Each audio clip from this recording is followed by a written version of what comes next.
This podcast is sponsored by nobody. Hey dudes, welcome to Splat from the Past, the LA 80s themed horror sci-fi show where things can get totally radical. Now, I am so excited because today I will be welcoming back the beautiful, the talented, the hilarious Ann Ryerson, one of Second City's finest. She's coming back on. We are going to nerd out on the entertainment of our youth in film, television, theater, music, all of that stuff, and I cannot wait. I love Ann so much. This will be her third time on, and I still talk to her unrecorded every now and then. And it's going to be a great conversation like usual today. You know, I love talking to older and younger generations about entertainment, on what their viewing and listening choices were growing up. I'm just loving these conversations so much more than the standard, career interviews. It's just so much better. And I'm going to try to do as many of these as I can week after week. It's getting tougher booking people to talk about their career these days because so many people have done it ad nauseum, and there's a lot of weirdness going on post-strike, but I'm still doing what I can, and I still enjoy it, so I love doing it. Also, happy National Tickle Day. If you're ticklish, tickle yourself or your loved ones. It's always, always good to laugh. So, yeah, here is my new interview with Ann Ryerson. Hey, Ann, welcome back. How are you today? Oh, thank you, sweetheart. Good to hear your voice and that we are both able to do this today. Okay. Yeah, so how you feeling? Good. Excellent, Tommy. Thank you for asking. Yeah. Good. Today is National Tickle Day. Well, I'm just tickled that you called me. Yeah. Love it. Who thinks up these things National Tickle Day? That's what I want to know. I don't know. It's like an internet holiday. Oh, okay. It is? Yeah, there's a lot of internet holidays, a lot of them, and I love almost all of them because they should have been around when I was growing up. Well, I noticed, they had something like Sibling Day the other day, and people posted pictures of their brothers and sisters, and Yeah. Especially Facebook is doing that anyway. Yeah. What other things are you on besides? What other chat formats are you on besides Facebook? Well, I'm on Instagram. I'm on X, which used to be Twitter, and LinkedIn. Oh my goodness. Okay. All right. Do you have a favorite amongst all those? They're all great in their own way. I wish Twitter was a little bit better with the direct messages now, because now certain people you can't send direct messages to unless you have an X amount of followers, which I think is just insane. Oh, wow. Interesting. That's interesting. Well, I noticed I just got a call for an audition for paid influencers. Uh-huh. So if you're a paid influencer, you can audition because they want people with at least 100,000 followers. I wonder why. Yeah. Instant recognition and an instant audience for whatever they're asking, wanting to promote. It's horrible. It really is. It really is. So, going back in time, do you remember the first movie that had an impact on you in your childhood? It's funny. You were so cute saying that you were going to be asking me about movies and music from my childhood. Yeah. And, because I'm much older than you are, Tommy, television didn't really even come in till about 1955, let's just say, into homes, right? Right. Right, and they were very, very tiny. So we did not watch many movies when I was young. I do remember loving, once I could go out to a theater, I loved Swiss Family Robinson. Ah, yeah. Which happened to have been directed by a friend of mine from Mulholland Tennis Club, where I'm a member, named Ken Anakin. Yeah, Ken Anakin. He directed The New Adventures of Pippi Longstocking. Yes, exactly. Yes, Yep. he did. Produced by another friend of mine from the Mulholland Tennis Club, Gary Millman. Yeah, so I happen to have seen Swiss Family Robinson 3 times, and I think it's because I loved the way the husband and wife treated each other. Yeah. It was obviously kind of romantic and idealized, obviously. Yeah. But I loved programs, even like the Addams Family. Oh, I loved the way they treated each other. John Adams, John, the main father and the woman with the long hair. I can't think. Oh, let me look it up. Let me look it up here. Yeah, I loved the way they treated each other. It was kind of just a good example for me of love shown between people. Because my parents were adorable and happy, but they didn't really exhibit, all kinds of love towards each other. So the way, when you looked at movies or television shows, you could see a different way of people behaving, and I did like that. John Mills and Dorothy McGuire. There you go. Yeah, and Tommy Kirk, he played Ernst Robinson, and Kevin Corcoran, who of course was in The Shaggy Dog. I think he was in Old Yeller also. Yeah. Yeah. Well, years later, I got to audition for John Mills, and I thanked him for what I just thought was an incredibly lovely performance in that role, and how it really did. It made me feel so good to see a man who was so in love with his wife. Yeah. Treated her so well. So there you go. Let me ask you, because you're much younger than me, and you probably were more influenced by movies than I was.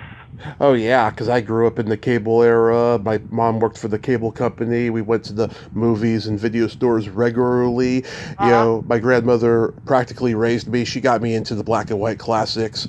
And by that point, Ted Turner had launched TNT, and he had TBS Superstation, so I got to see a lot of classic stuff. And so that's, you're certainly one generation removed from me. In my generation, we played outside a lot. Yeah. Next door to me were 8 kids. It was the ROCHE, the Roach family, and we had 4 kids in my family, and we had 32 kids in our half block, and we just were always out, playing games at each other's houses, sliding down the hill in the winter, at the ice skating rink, in the winter. We were not really big on television or movies. Yeah.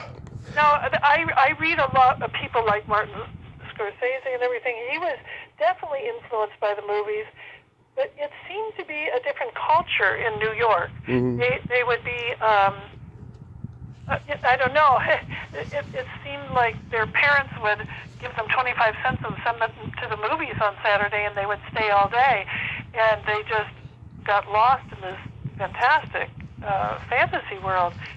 That isn't what happened in my childhood. We just were outside playing all the time. You grew up in Minnesota, right? Yes, outside of Minneapolis. Yeah. So did you guys have the $1 Million Movie? Yes, I don't remember it. Yeah, because everybody, especially in the East Coast, had it. And when I was growing up, our local UHF stations had variations of it. And, they'd play at 8 o'clock during the week. And then on the weekends, they'd play at like 2 a.m. And like their animation graphics were very similar to the $1 Million movies and stuff. That's where like the origins of that was. Wow. Well, and when I grew up, television went off the air at 11 o'clock. Yes. Yeah, there wasn't infomercials back then. Yeah, suddenly this pattern would come on, which always was kind of creepy when I was babysitting. And and suddenly a pattern would come on, and it was absolute silence in the house then. Unless you turned on the radio, unless you had a radio to turn on. Yeah, because you had the, what's that called? When, after programming stops, you see those rainbow color stripes and you hear that beeping noise, Exactly, that's truly what it was. So, I think, one of the good things about the way I grew up, obviously, first of all, I read a lot. Yeah. And so my imagination got to fill in what people looked like and what settings looked like. And I found rarely did movies exceed what I had created in my mind. Yeah. And also, my father was raised a Baptist. Right. It's kind of similar to the restrictions placed on people who are Muslim. I mean, because you're not supposed to have any entertainment that detracts you from God. So my father was not somebody who was not big on movies and television. Yeah. And so we just kind of weren't raised that way.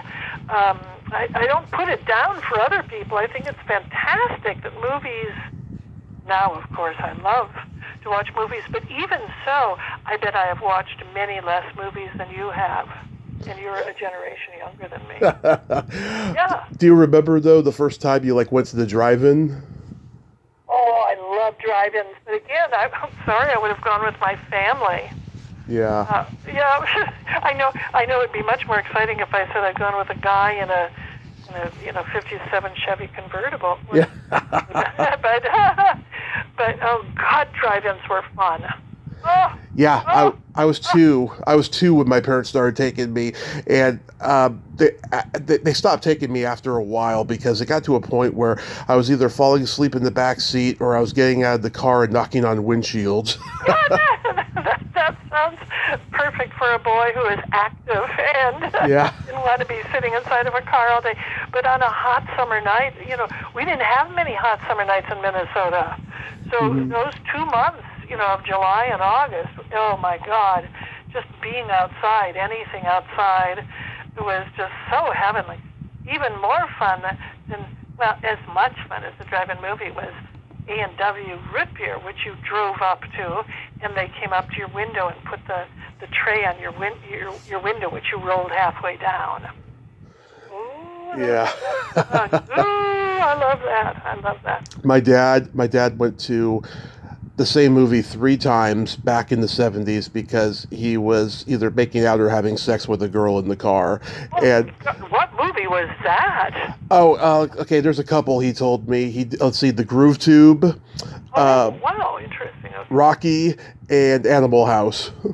Oh, Animal House is one of my favorite movies of all time. Yes. Yes. Yeah, created by my friends. Yeah. Yeah, Harold Ramis and Doug Kenny. Yep. And Chris Miller. And Chris Miller, he was the third person on that.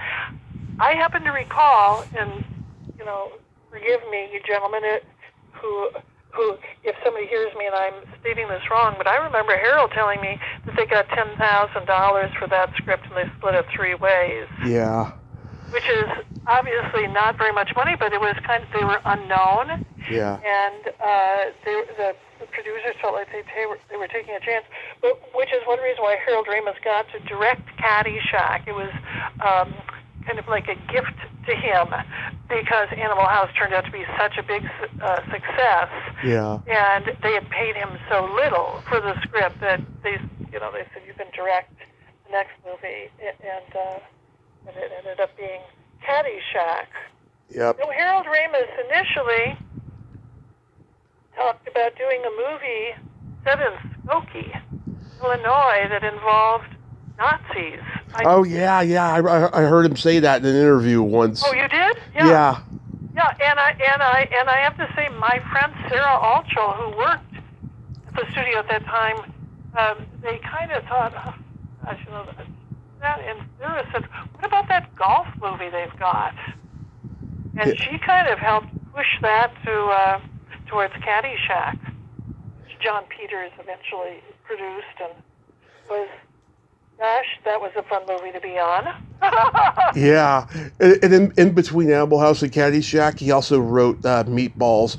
But I think people forget that he was one of the writers on Meatballs because Dan Blum and Len Goldberg, or or however you say their names, Goldberg and Blum, I think they get more credit for that script than Harold Ramis does. Oh, interesting. Yeah. I knew that Harold wrote on Meatballs, but Harold Ramis was just complete. Oh, he was a genius. He was just, A genius. Yeah. he really was, and always smiling. Gosh, he was Yeah. just like the guy you would always want to be hanging around with because he was so pleasant and so good natured. I mean, Yeah. I know he and Billy butted heads a few times, but probably because they both just had strong ideas and they, eventually needed to compromise. But Well, they're both geniuses in their own way. they absolutely are, Tommy. You're so right. But you had asked me about, my childhood and movies that influenced me. Yeah. All I'm saying to you is, in my childhood, movies were not such an influence for me. Not until I probably got to be a teenager and, started really going out into movie theaters and seeing some things. I remember seeing Cleopatra. Oh, yeah. Oh, boy. I thought, and of course I knew the backstory that Elizabeth Taylor and Richard Burton were having an affair. And I like that. My stepmom is obsessed with that movie, and my dad hates it. She's always watching it, and it always drives him crazy. Oh, that's so funny. Yeah. Oh my God! You mean your mom was always watching it, and it was driving your dad crazy? No, my stepmom. Oh, your stepmom. Oh, that's... Yeah. My stepmom, she's very religious. She loves like Bible epics and like historical films and stuff. And Cleopatra, he drives him crazy because she watches it over and over again. You're kidding? That's interesting. Well, it is a pretty rich movie, I have to say. I mean, visually. Yeah. I saw it in the Cinerama Dome in downtown Minneapolis, with that giant 70-foot screen, which was not very common in those days. Well, you told me your father was also very fond of Groove Tube. Yeah. And that was kind of one of those early, almost like an airplane movie, right? I mean, it was a series of... Kinda, but it was a sketch comedy movie, yeah. Chevy Chase, Richard Belzer, and Ken Shapiro, who was the brainchild behind the movie. It started out as a stage show in New York called Channel 1. Yeah, I did not remember the Chevy Chase Groove Tube. Yeah, it was in '74, and it was a huge box office hit. Oh, yeah, it had so many of my friends in it. If you went down the cast, I'd probably go, yeah. And, I was in Second City during the time. Yeah, it was a pretty funny movie, I mean, there's a talking penis and balls in it. There's a clown who's reading the Tropic of Cancer to kids while the parents are out of the room. I mean, it's hilariously bad and funny. Yeah, it was. I loved the movie. Yeah, I was actually in Second City when that movie came out. So and we. One beautiful thing about being in Second City, which is Chicago, is that visiting comedian troupes from various cities would stop by and hear a show and then join our improv afterwards. So the Proposition from Boston, San Francisco, the Committee. The Committee, yeah. And Bullshot Crumman was going on. Oh, yes, right, with Alan. Alan Shearman. Yeah, Alan Shearman, I've had him on, great guy. Oh, he's a great guy. He and I think my wife we did in a movie. Very good friend of mine. Yeah. Also very, very talented. Very smart man. Did you have any movie star crushes growing up? Well, I had a singer crush. I was in love with Ricky Nelson. Oh, yeah. Oh, my God, I thought he was cute. And when I look at him now, he's kind of passive. I mean, he didn't really express that much in the Ozzy and Harriet show. Mm-hmm. To me, those lips looked luscious. Yeah, I definitely liked Ricky Nelson. And I have to say, a lot of, like even my husband, his early days kind of had some Ricky Nelson in him. I think that it kind of one of my first true crushes. Oh my God, I've talked to people who worked on Harriet Nelson. They tell me that Harriet had such a potty mouth on her. Oh, isn't that funny? Yeah, like she'd be on set doing her scene, playing this this wholesome mom, and then she'd be back in the trailer telling dirty jokes to all the guys. Oh, what a riot. Yeah. Oh, she seemed like a fun mom. Well, tell me, who did you have a crush on when you were young? Let's see. I mean, let's see. There were people I watched on TV like Valerie Landsberg from Fame. I liked her. Then there were actresses that were in a lot of '80s movies like Catherine Mary Stewart, who I've become a good friend of. Huh? And as far as old Hollywood goes, Natalie Wood I've always loved. I don't blame you for that. Yeah, my dad had a crush on her when he was a kid, and so it kind of passed on down to me. Right. The glow kind of enveloped you too when you were watching movies over with him. Well, yeah, and my mother was absolutely nuts for Elvis Presley. Oh yeah, my mom indoctrinated me into being an Elvis fan. Well, when he would play on the television, she would not only dance around the living room, but at the end when he'd say goodnight, folks, she'd run to the television and kiss him. I mean, she was definitely an Elvis fan. So, I liked Elvis too, but as far as like in love with, it was definitely Elvis. Yeah. In movies, I can't think, I mean, again, I was very aware of the relationship between men and women, especially when they had romantic relationships on screen. Right. It wasn't that I was in love with them as much as I was patterning myself on what I saw between men and women. They kind of, that's the way I can put it. So getting into television, I mean, okay, so it was probably around 1955 you said you finally got TV at the house. Well, and I'm sorry because I was only 6 years old then. I can't remember if we had a TV then, but I think we had one by the time I was 7 or 8. I do remember watching Johnny Carson. I remember watching Little King cartoons. And of course, my brothers and I would watch cartoons on the weekends. We'd watch, cartoons of, Felix the Cat. We'd watch Howdy Doody. We would watch, The Lone Ranger. We would watch television from 8 o'clock in the morning practically till noon. That was a big time for television for us. But I would watch with my brothers, who were older than me.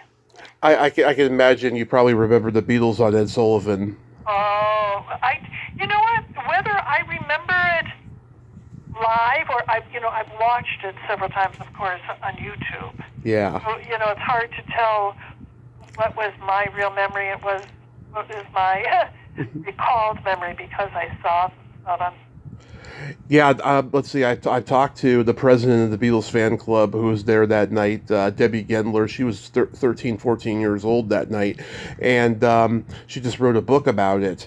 And Charlie Brill and Mitzi McCall, the husband and wife comedy team that went on afterwards, Charlie Brill, Yeah, I had both of them on a couple of years ago, and they told me the whole story. Oh my God, I gotta tell you this.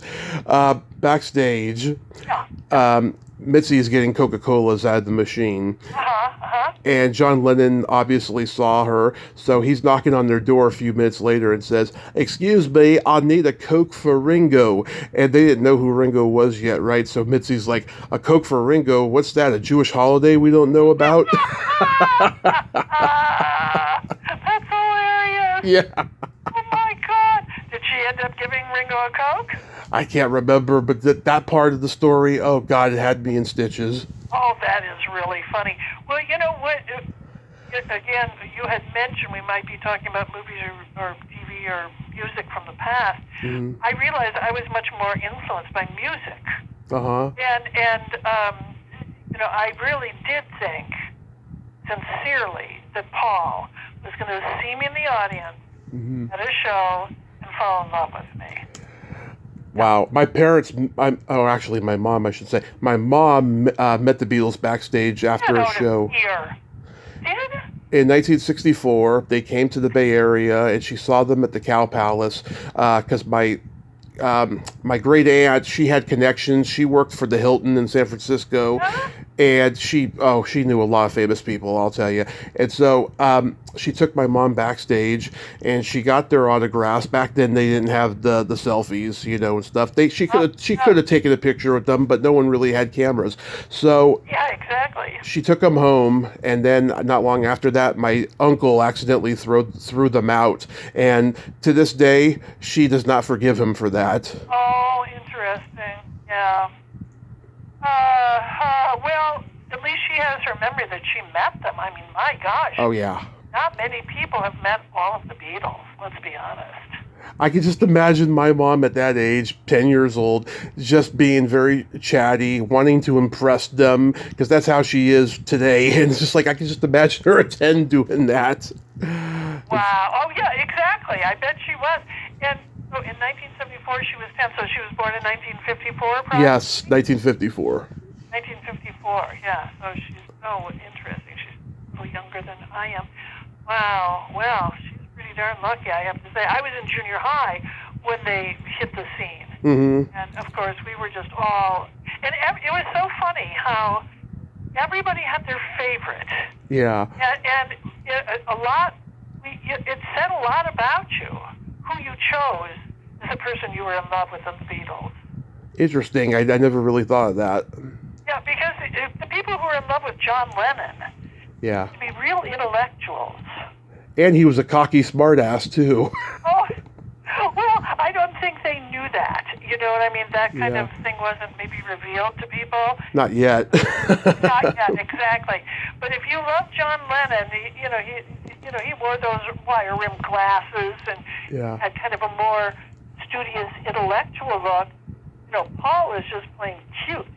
And I couldn't imagine anybody being in love with any of the other three Beatles more than Paul. I just couldn't even imagine it.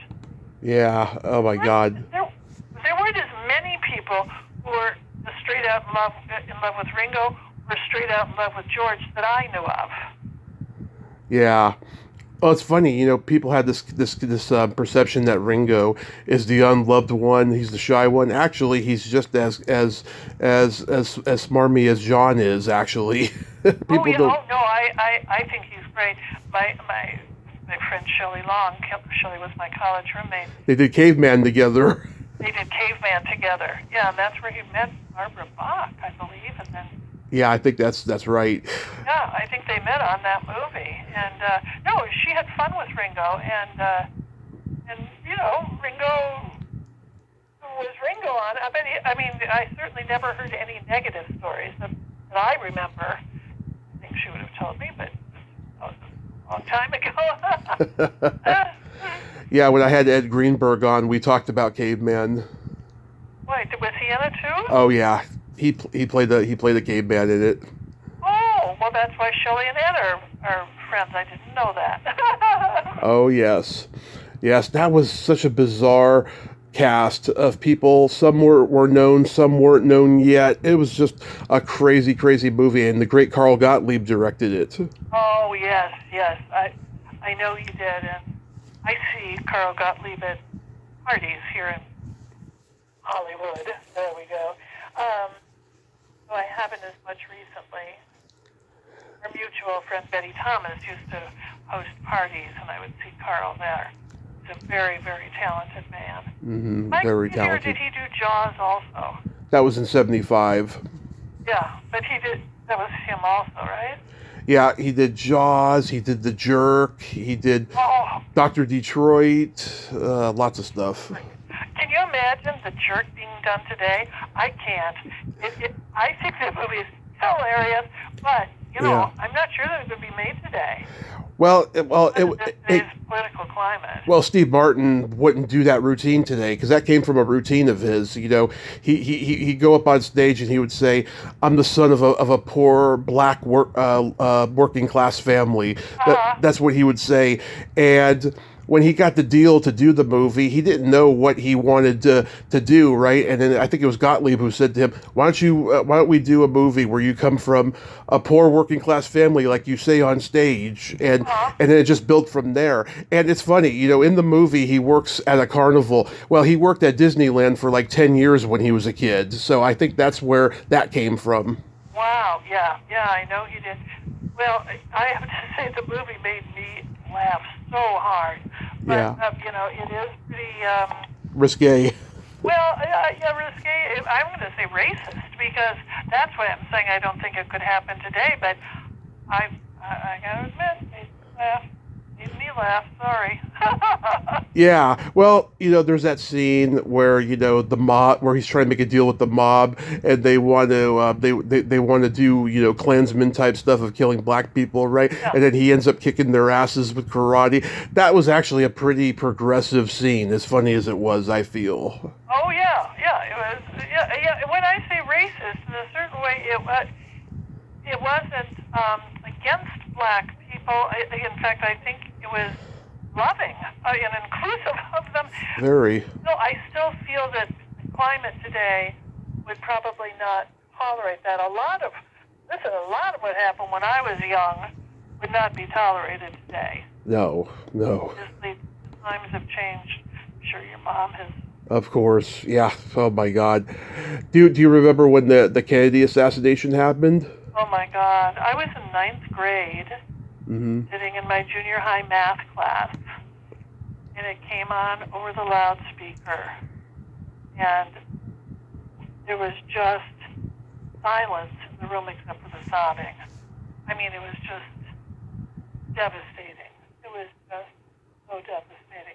We just couldn't, we were 9th graders, but everybody remembers where they were. Yeah. Remember where you were, or were you not even born yet? I'm sorry. I was born 20 years later. Oh my gosh, you were born in 1983. 1983. Oh, I'm sorry. Of course, you weren't even close to being born then. Sorry about that. It's okay. You're a youngster. I didn't realize you were that young. But also then, of course, we all went home, watched it on our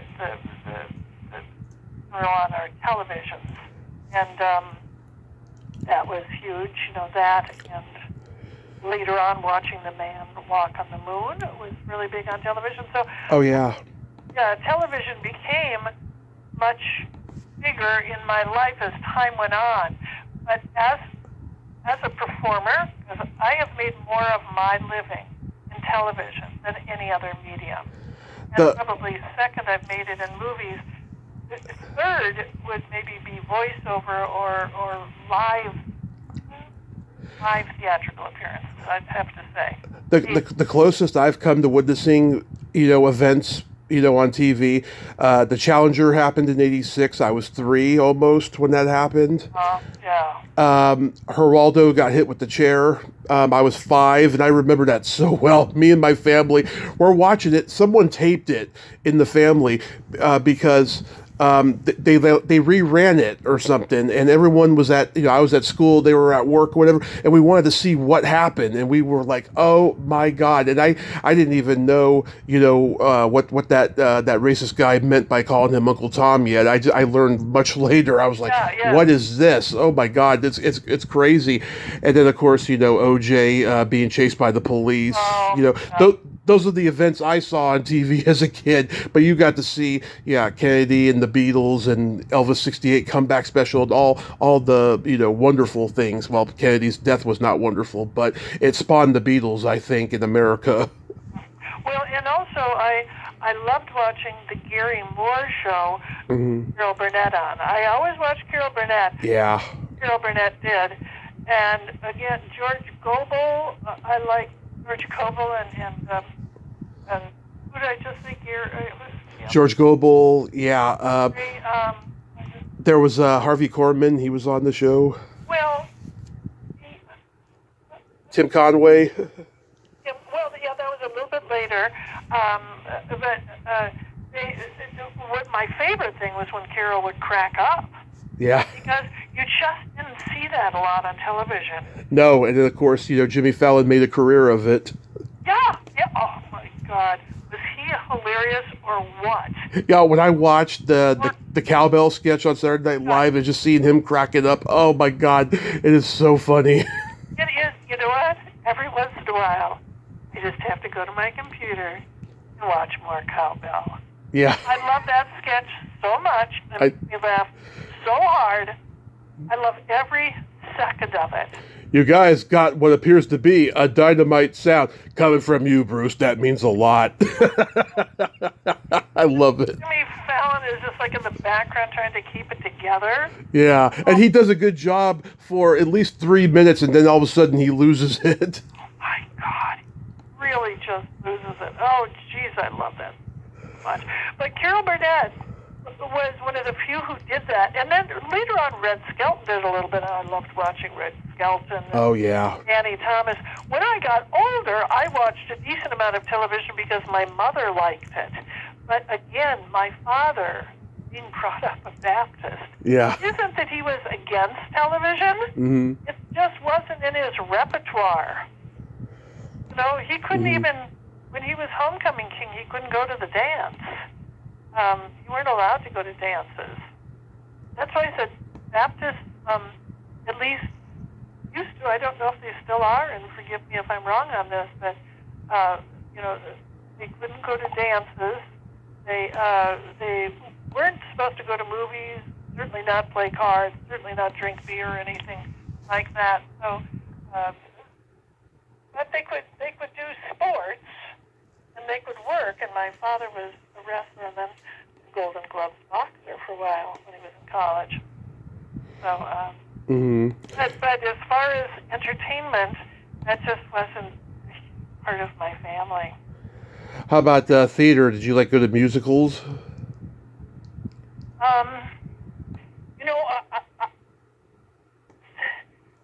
We didn't go to the theater. That wasn't part of our life. But I'm saying that to you. Yeah. And yet, I wrote things, even in grade school, that I performed in at school. I performed quite a bit. I sang, especially starting in about fourth grade, I started to be a pretty good singer. And I can remember when I graduated from grade school, I took all the popular songs at the time, and with another fellow student, we wrote this tribute, to Morningside Elementary outside of Minneapolis. Leaving You is going to be, whoa, whoa, tragedy. We hear that in junior high. We're going to have swimming, where we're going to have to wear an itsy bitsy teeny weeny yellow polka dot bikini. So we did this whole story about graduating, and then we used all the popular songs of the day and wove them in. It was quite a hit, my darling.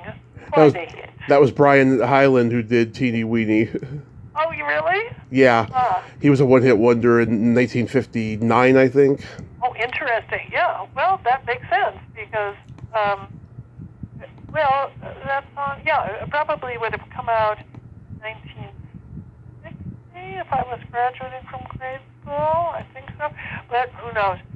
But, I was already performing. I was singing in the church choir. I was performing at school, and performing. I was performing at a young age, even though I'm not somebody who's gone to the movies a lot, watched tons of television.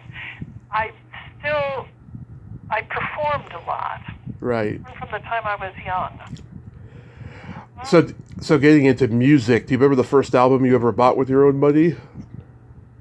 Gosh, I think it might have been Carole King. Was it Tapestry? Yes. Love that album. Love it. I think I played that so much. I recently gave away all of my collection of records, but I think I'd worn the grooves down on that one. I played it so much. Wore the grooves out, yeah. My parents had a big box of vinyl records. They had Tapestry. They had Johnny Cash live at Folsom Prison. They had I love that album. All the Beatles and the Stones stuff, Fleetwood Mac, Rod Stewart. There's nothing like that stinky, musky smell of vinyl. It's so intoxicating. Well, honestly, I want to say 1 year ago, I finally got rid of them. Oh, yeah? A friend of mine is a music producer for movies and television, and I gave most of our collection to him. And my husband had a huge blues and bluegrass collection. So and I had a lot of world music too. So I gave a lot to him and some to my neighbor. My next door neighbor is an actor, and he has a nice vinyl collection and a record player, and I gave him a bunch of things too. So there you go. It was hard to pick. It was really hard to part with, I have to say. Yeah, I mean, God, vinyl's been making a comeback in the last decade. It's insane, you know, but I'm glad. Did your parents have trouble giving theirs away, or do they still have it? Oh, their records are long gone. They did eventually throw them away, and I tried to talk them out of it, but I couldn't do it. But they had a good record player in, God, many years. Yeah. We hadn't either, huh? Yeah, our record player completely wore out. Throw them away? They throw them away? I think that's what they did. I can't remember if they gave them to anybody, but I tried to talk them out of it. I know. It is a hard thing, you know, to part with those things that in the past that we loved. Well, even DVDs. Come on. Yeah. People aren't buying a DVD player and playing DVDs anymore. Even my VHS, I hate to, you know, part with it, but you just gotta, at a certain point, let go. It's hard. It is. Do you remember your first concert? You know what? I'm so sorry. I don't. Yeah, my first concert was I got to see Steppenwolf at the county fair, and John Kay, the lead singer, was the only original member, and I could see for the 40 and 50-year-olds there that the magic was gone, but I loved it. I thought he was very charismatic and funny and still singing good. I was 15 at the time. I liked it. And you said it was at a county fair? Yeah, it was at a county fair. And then 2 years later, I saw my first real big theater concert. I saw Alice Cooper live, and he is a showman, I will tell you. And, you know, he gets killed at the end of every show. I forgot how he got killed at the end of this one. That? Oh, I did not know that. Oh, well, yeah, because he's the master of macabre on stage. Uh-huh. Oh, I had no... See, here I am. I never knew that. Oh, yeah. How about... I also worked at the Minnesota State Fair, and so we, of course, there was performances there. There was a teen area, and I saw all the acts that were there. I don't have a huge recollection of who they were, but I was working for Bonnie Bell, which was a makeup company. Well, the group I was with, and we did makeup demonstrations on young girls at the teen fair. So, obviously, I saw a lot of music. I saw a lot of performers, but probably when I hang up and I'm not talking to you, Yeah. remember everybody that I saw. In college, I really saw a lot of people. I saw Laura Nero. Oh, yeah. James Brown. I saw... Did you see Velvet Underground? No, I didn't. Oh. Yeah. Blood, Sweat, and Tears. I saw, who's the wild singer? He and Bobby McGee. Oh, Janis Joplin. Janis Joplin. I saw so many people when I went to Northwestern College. That was fun. And then we used to, like when I saw James Brown, we went downtown. I saw him at the Aragon Ballroom in downtown Chicago, which was, that was fun. Oh, that was majorly fun. So I certainly expanded much more during college than I did in high school. How about comedy records? Did you have any of those? What records? Comedy records. Oh, comedy records. Well, I had those again much more when I became a comedy performer. Like Nicholas and May. Oh, yeah. The telephone bit. The telephone bit and Shelley Berman. He had his, and of course he accuses Bob Newhart of stealing from him. And of course Bob Newhart had that hilarious routine where he's drunk and, the next day he gets that phone call, and that whole phone routine that he did was just killer. David Fry as Nixon. Oh, yes. Uh-huh. Yeah. Yep, though I didn't have that album, but I did. In fact, I'm telling you, I just recently gave away a lot of those comedy albums. I gave those to my next door neighbor, who is an actor, and I had some really good, probably even somewhat rare comedy albums. Yeah. When I was a kid, we had Lily Tomlin's "This Is a Recording." Oh, wow. I had Cheech and Chong's "Big Bamboo." By the way, my neighbor dated one of those guys. No, my roommate. Oh yeah. Dated one of those guys. Probably they were both married. So I'm not going to mention who was Okay. dating. There you go. Yeah, Cheech and Chong were fantastic. God, I love comedy. I love comedy just in all of its forms. You know, I still. Firesign Theater was huge. Oh, weren't they great? I performed with them a little bit too. All those guys. I've talked to Phil and I've talked to David Osman. Great guys. Oh, great guys. Great guys. Yeah. All of them. And all of them just so damn fun. Oh, yeah. We performed live with them a few times. Sometimes we were on double bills with them. Mm-hmm. Because I performed live in Chicago. I kind of figured it out, Tommy. I added up how many shows I think I did at Dudley Riggs' Brave New Workshop in Minneapolis, which is where I began performing for pay. And I was about 22 years old then. And then I went to the Second City, and I performed there for 2.5 years, and then I performed afterwards with Sills and Company. I figured out I did about 2,000 live improv shows. Mm-hmm. And if you just think that there's 365 days in a year, if you strung those all out, that would be, not quite 6 years shows. Because of the fact that we did multiple shows, we did 9 shows a week at Dudley Riggs and 8 shows a week at Second City, which is one of the reasons why number is so high that I did. I performed so many live shows in my 20s. I can't even.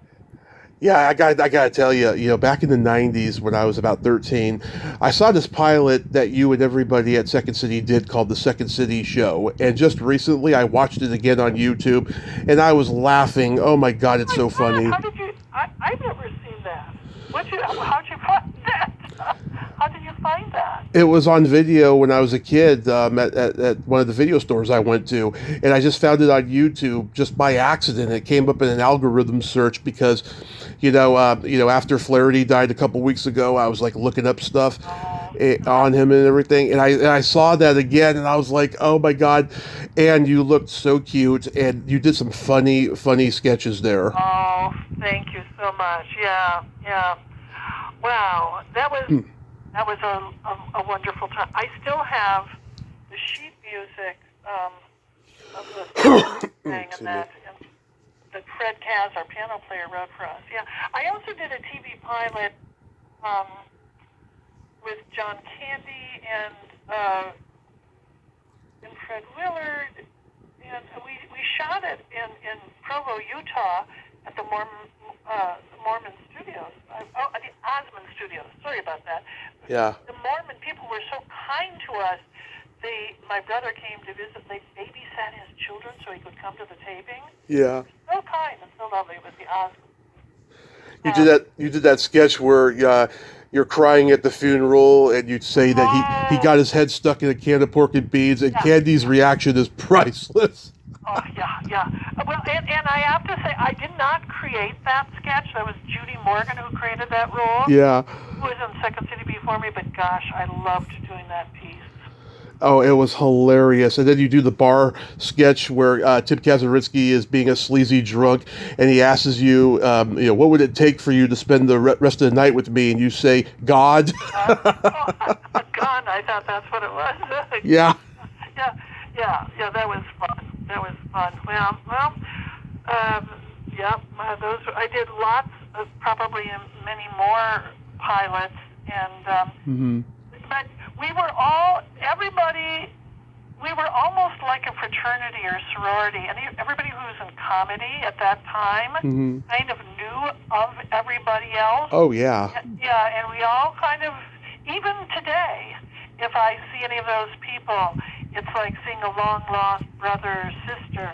We share a bond of having performed so many live performances. That's number one. And I don't know. There's something about improvisers. I actually probably have more friends who are improvisers than actors. Actors are a kind of a slightly different breed of people, and I love them too, of course. But improvisers, especially from the old school improvisers, and by that I mean, I'm going to say anybody, or maybe 1980. Is that possible? Maybe. Yeah. They were the people who were really in on the ground floor of improv, and many books have been written about it. And it was kind of a Sikh came and saw a show I was doing with Paul Sills, and he said, "It's like you guys are trapeze artists working without nets." And because we were taking chances, and you also could be booed off the stage,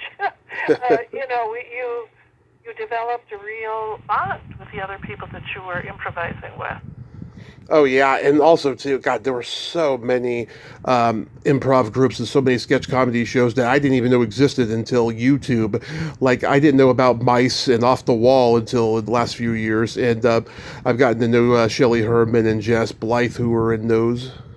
Well, Off the Wall still performs here in L.A. once a month, and I have performed with Off the Wall, too, but it was many. Oh, that's the improv group Off the Wall. Yeah, with Walter Olkowitz, when he was still alive, was in it. Yeah, I knew. Yeah, Jed Mills, I've had him on as well. Well, and Robin Williams sometimes used to sit in on Off the Wall, many years ago when they performed at the Improv. Yeah. All those, but those, gosh darn wonderful people still perform once a month, and they have been, improvising for 40 years. I mean, minimum. Some of them maybe 50 years. They're darn good at it. Yeah. And it's so much fun because, and then there's a group right before them called Mostly Organic and it's like, that group is kind of like watching oranges, and the other group is like apples. They have a slightly different style. Yeah. And generally now, I don't like watching improv because it's like a busman's holiday for me. Yeah. No, were you trained in improv too, Tommy? No, I did a little bit in high school drama class. It was just so hard. I admire people who can do it, but I'm just not one of those people. I did stand-up, of course. Listen, if you did stand-up, I consider stand-up much harder. You would have been a fine improviser. Oh, thank you. It just takes a while to get the hang of it. I swear, when I got cast in Second City, which had a very different style than Dudley Riggs' Brave New Workshop, extremely different style, it took me 6 months to kind of get my footing and contribute anything. I was kind of quiet. I was more the recipient. I built on other people's ideas. I really didn't initiate very well. It took me a long time. And you also would have been able to eventually do it. It just takes a lot of practice. It does. But yeah, I mean, I had thought about giving it a try again after I recovered from my accident, but it just never came to fruition. I take whatever comes to me, because, if I make plans, they never come to pass. Well, what was your stand-up routine about? It was a very blue act about sex. And really? My own sex life and just pop culture and stuff like that. Yeah, I got videos on YouTube. Really? Well, yeah. I'll look them up. Yeah, they're pretty body, I'll tell you. Well, that's interesting. What made you choose such a body topic? Well, when it first started, I was at a point in my life where I was very overweight and I couldn't get dates, and I became very Rodney Dangerfield-esque at first, and then once I lost weight and once I started working in the bar business and I didn't have trouble getting girls, then I could start getting much more body and much more dirty in my act. That's interesting. Huh. Yeah. because there are clubs here in LA. Are you still based in LA, by the way? Do you live in LA? I have never lived in LA. I lived in Redding up until last summer, and now I'm in Modesto. Oh, okay. Yeah. I knew you were. I thought you were kind of in the area, because I consider Redding in the area. But there's clubs here in LA, for example, where you can't work blue.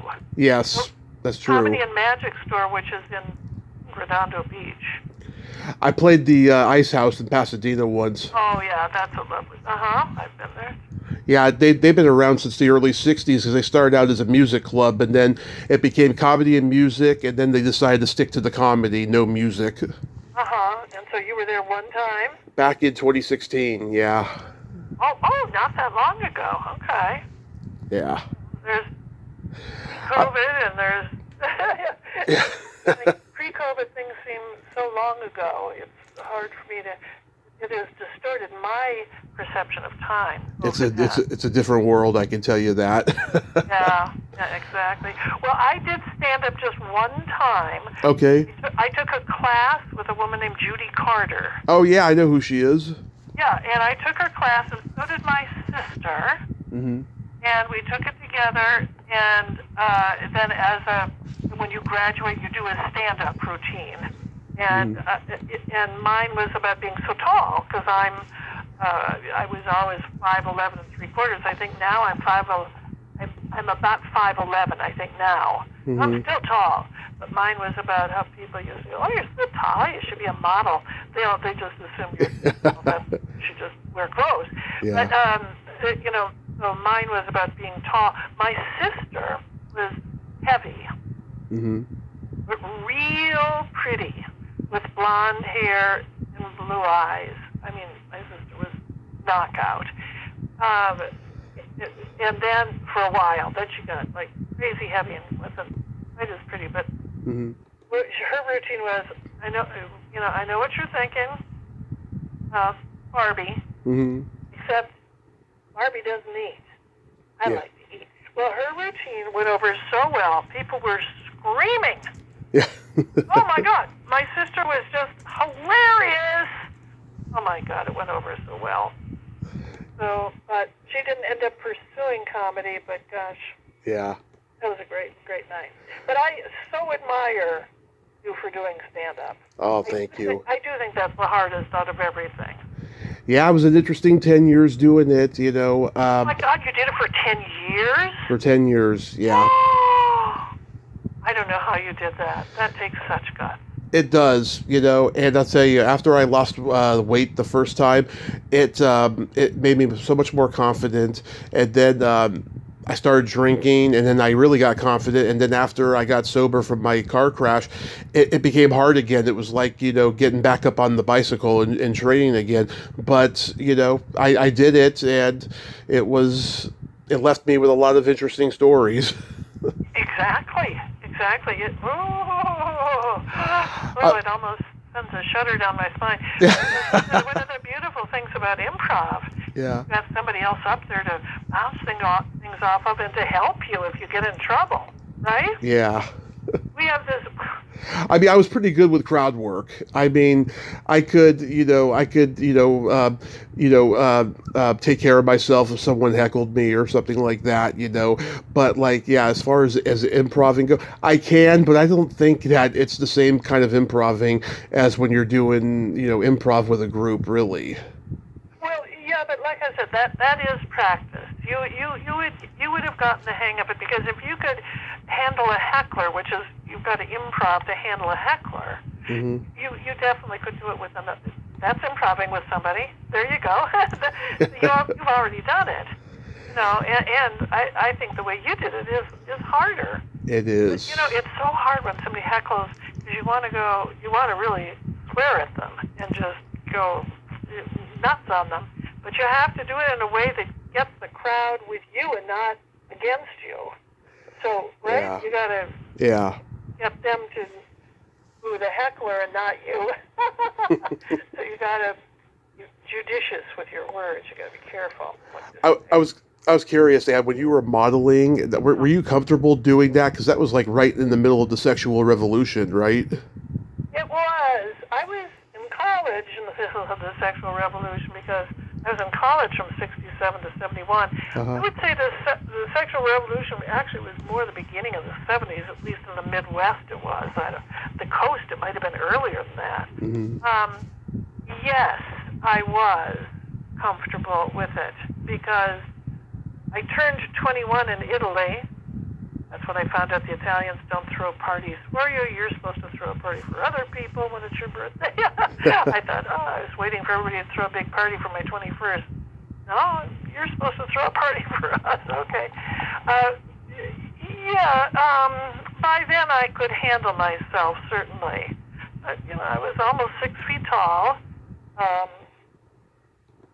And I was kind of a late bloomer as far as, boyfriends. But by then I'd had a few boyfriends, Tommy. I got to be honest with you. So modeling. I loved modeling, in fact. But there's hard part about modeling. You have to say everything with your eyes. Yeah. Light movement of your body. You can't use your words or your expressions or anything to really convey something to an audience. So it's all got to be done in a very, very limiting way. So it's hard, I have to tell you. And also, I didn't have the classic body for modeling, even though in those days I was very thin, very thin. Yeah, but you looked beautiful, though. Oh, you're very, very sweet. But I was probably even thinner when I modeled. Because you have to be a little bit underweight for the camera. And, eventually I kind of expanded into, commercials and then on-camera work. Yeah. And like I said, I've made my living more in television than in anything. Yeah, no, I loved modeling. I have to say I loved modeling. But the other thing is you had to keep your fingernails, in my day anyway, because it was a whole other era then.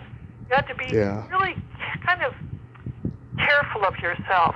And I didn't really love being careful of myself. I really like to get out and do adventures. I like to get my fingers dirty, and I like to play and have fun. And at least in those days, as a model, I didn't feel like I could really do that. Yeah.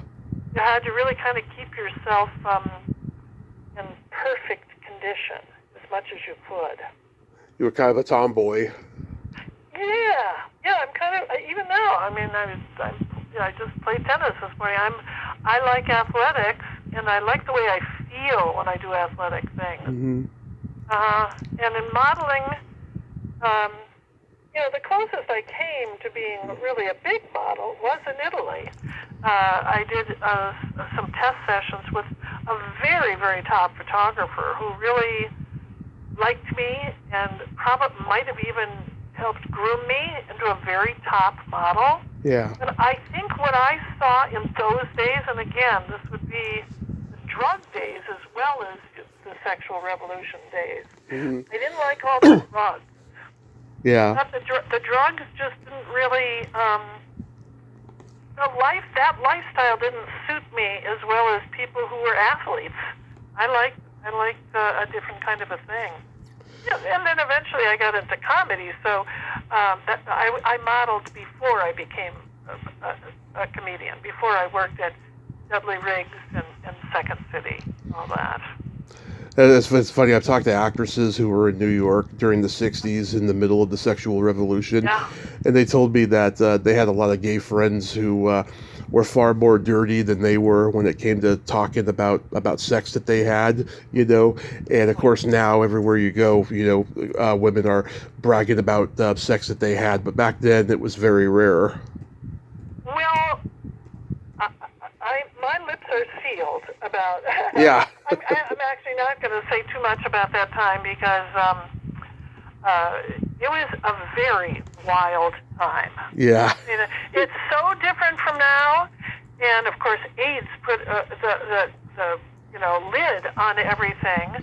And I got married about that time too, and I thought, oh, thank you, God, thank you very, very much, because I was pretty wild. I'm not gonna deny it. Yeah. But the whole world was pretty wild at that time.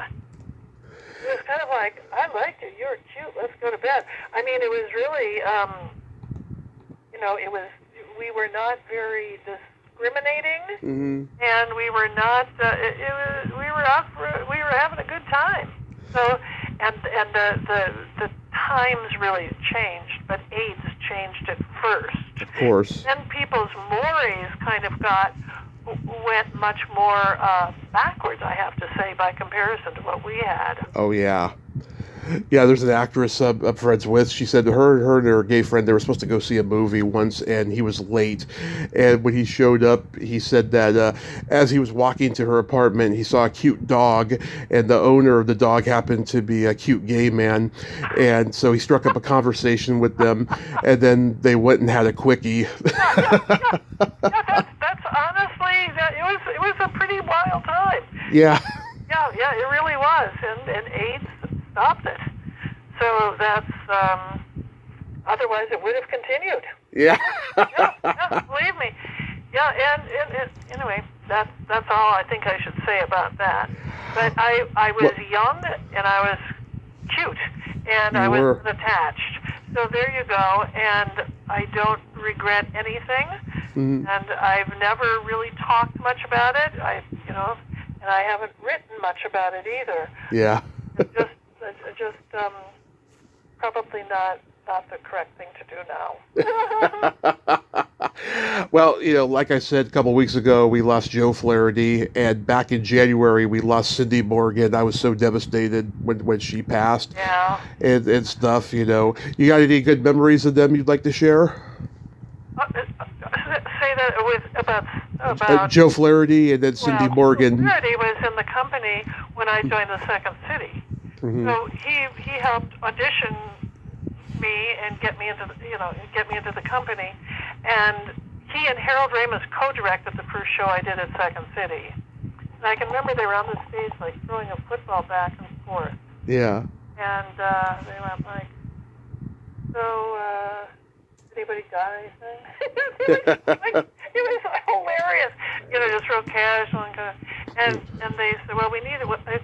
Second City has a slight formula, at least, that they liked to open with a scene that everybody was on stage, because that way the audience could see you all, and they were exposed to you, and then you would, after that was usually a relationship scene of maybe a mother and a daughter. It was so. I remember I had just come from Dudley Riggs, and I said, "What if we were all tattoos on somebody's arm came to life?" And there was like a pause. They thought that was the dumbest idea they'd ever heard in their life. They teased me about it for 10 years. Hey, Ed, what if we're all tattoos? Yeah. Oh, my God. And then when tattoos came into favor, you know what? That was really a good idea you had. It was a new thing. Yeah. Well, kind of like Studs Trickle did this thing called working. Well, my idea was that we would have all been on scaffolding, and they would have made an arm, and we would have been the tattoos, and then everybody steps out and talks about, I was his mother, he was a good boy, but he was wild, or, whatever. So that was my thought, because I kind of had tattoos on my mind, because Dudley Riggs' Brave New Workshop, where I worked, his father had been the tattooed man on the circus. Anyway, I just read a book about tattoos. Anyway, I just kind of had it on my brain, and so I kind of spit that out, but they really thought that was the dumbest idea they'd ever heard, and we truly laughed about it, and I was teased about it for 10 years until I changed, and then they apologized to me because they said that idea was so ahead of its time. That's so funny. But Joe Flaherty was a joy. Yeah. It was a joy. He listened to you well. He would do he would lift his one eyebrow and his faces at you. And he just made you you just felt hysterical. He was solid. supervisor. He was just so solid. I loved and adored the man. And then later on, I did a TV pilot that he wrote. Oh, yeah, I know which one you're talking about. You do? Yeah, I actually saw it on YouTube years ago. What's it called here? Oh, my God. Oh, Limited Partners, right? Yes. Yes. Oh, my God. Even I didn't remember that. I was just thinking about that show the other day. Because I interviewed the director, Zane Busby. Yes, Zane Busby, who I had done My Sister Sam. She had directed my episode of My Sister Sam. Yeah. And so she and I loved each other, and so as far as the lead in that show, the lead woman, it was down to another girl and me. And she was much younger than me, or looked to be 10 years younger, I'm going to say that one. Mm-hmm. And she was a much better choice for the part, for the lead. Mm-hmm. They said, listen, everybody loves you so much, and they want to know, will you just be they wanted you in the show, would you be the mother of this child? I said, of course, I love Joe Flaherty, I love Zane Busby. So I play the mother of this kid, and during the run-throughs, they decide, you know what? That scene is just not going to work. It's just not going to work. And so they cut out my scene with the kid. And so then it was just me and the kid walking into the set and sitting down. It was like an extra. Yeah. And so here I am. I was almost the lead. Oh, I'm an extra. And I walked in, the kid and we sit down. And I think Joel Flaherty was playing a guy who owned a small Italian restaurant, the strip joint, or one of those strip malls. Strip. Yeah. And so we sit down they're filming, and somehow Joe or somebody bumped the pail he was using to wash the floor, and the kid I was with yelled out real loud, "Jesus Christ!" and Joe Flaherty turned to me and said, "Hey kid, watch that kid's mouth, Mrs.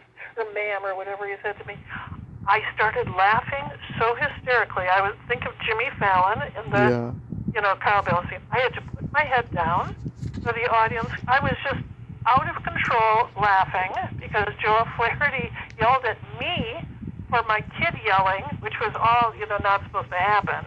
Mm-hmm. And I said, this is so humiliating. Afterwards, I said, this is so humiliating. I was almost the lead of the show. Now I'm an extra. I don't even do a good job as an extra because I broke up so badly. Oh, my God. Oh, my God. Now I want to look at Limited Partners if I can get it on. It's on YouTube, yeah. And, Cindy Morgan, she was one of my earliest interviews, and she was such a sweet lady. She was tough as nails, but a genuine sweetheart, and she went through a lot in her life. And when she died, I went back and watched the massage scene between her and Chevy. Oh, yeah. They didn't get along at all, and it was special. She told me. Okay. She told me, especially in that scene, they didn't. And but when you watch it, though, everything's just off the top of their heads. It's so magical between them. They're staying in the scene, and they're getting along great for what they're doing professionally. I love that scene. Yeah. It's really sweet. And I do have to say, Cindy Morgan was one of the most beautiful women I've ever seen. Yeah. She was absolutely gorgeous. Mm-hmm. And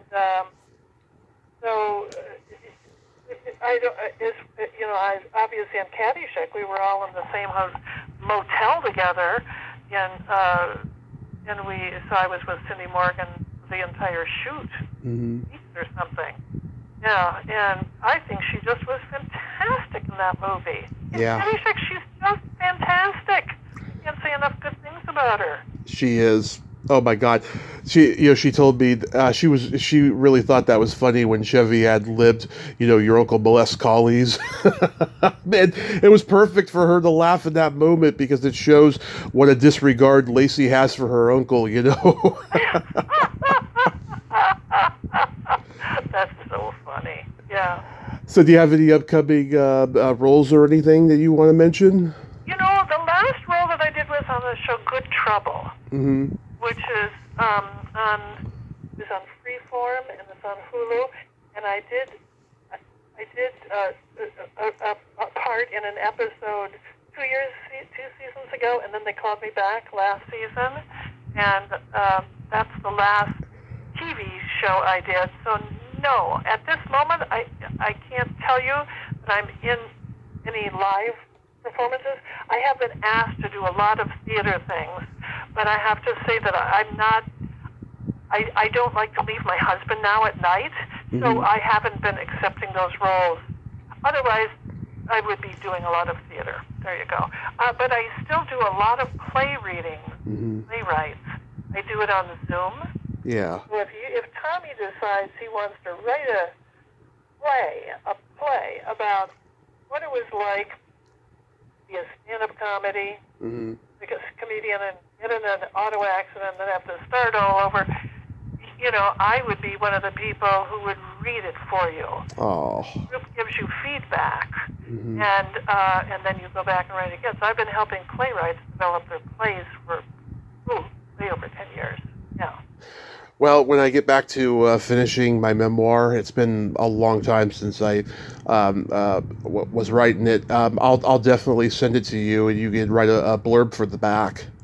Well, that's so sweet of you, Tommy. Well, I'd love to. Well, I see we have talked more than an hour, and I'm hungry. Yes, I am too, and I got another interview at 2. And before I go, I got a joke for you. Okay. What do you call a boy that doesn't masturbate?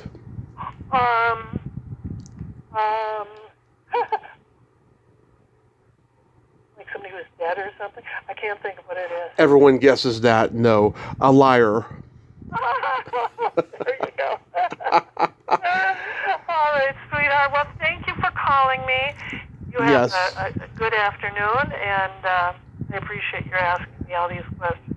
Yes, and thank you for coming back on and stuff. And you gave me a lot of great stuff, so I enjoyed it as always. Thank you, my darling. All right, sweet pea. Thank you for calling me. Yes, my pleasure. Have a great day. All right, you too. Bye-bye, Tommy. Bye-bye. Well, there you have it. Ann Ryerson, ain't she a sweetheart? Oh, not only is she a sweetheart, she is a gem. And I just adore her. I really, really do. Such a supportive, sweet person. And when I have my book finished, I will definitely let her read it. Well, until next time, this is Tommy Throwback Kovac saying there's no shame in living in the past.